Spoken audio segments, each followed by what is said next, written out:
May pasabog na naman si Anjo Iliana patungkol kay Alan Kay at basketball player-politician na si James Yap. Ito'y matapos magkomento si Alan Kay na huwag nang pumasok sa politika si Anjo dahil dadagdag lamang siya sa problema. Sumagot naman si Anjo, dahil tapos na daw itong magbigay opinyon ay siya naman ang magsasalita. Anyway, ang sabi ni Alan Kay, according to dun sa nabasa ko wag na daw akong pumasok kasi makakadagdag lang daw ako sa problema. Siyempre, opinion niya yun. O ngayon natapos na siya magbigay ng opinion, pwede na akong magkwento ngayon. Ganun kasi ako Siraan mo ako, kwentuhan kita.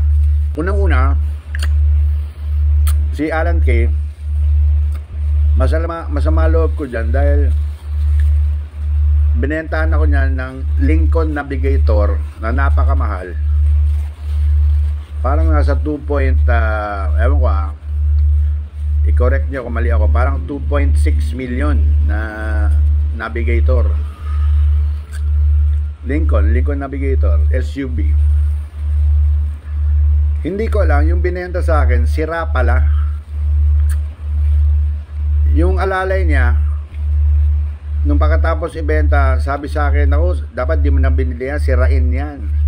So in other words, bukod sa nabili ko ng 2.4 million, pinaayos ko yung kasi yun air suspension, gumastos ako ng 900,000, tapos nabenta ko na lang siguro mga 1 million kay R33, yung kaibigan ni So masama loob ko, sabi ko masamang ugaling baklita pala to. Simula nun hindi na ako masyado nagdidikit dyan.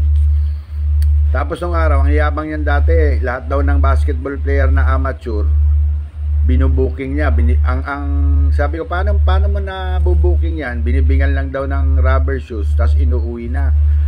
Pinagmamalaki niya dati yung dalawang magkapatid na taga San Beda. Lagi naman niya niyayabang. May nagtanong, ewan kung si Joey De Leon ang nandun doon. Tinanong, si James Yap.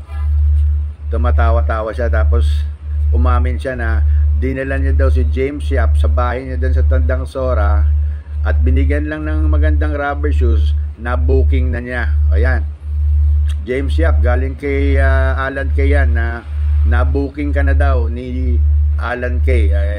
Sa kanya mo tanongin, siya yung nagkikwento hindi ko alam, baka nagyayabang lang yon. Pero pag mga ganon, dapat yun hindi na kinikwento, di ba? Dapat di na pinagyayabang. Pero yung pong pinagyabang niya, Mr. Counselor James Yap, nung hindi ka pa daw professional, sapatos lang daw ang katapat mo, na booking ka na. Kaya yun po, at maraming salamat Alan Kay, at sige, banatan mo ko at baka may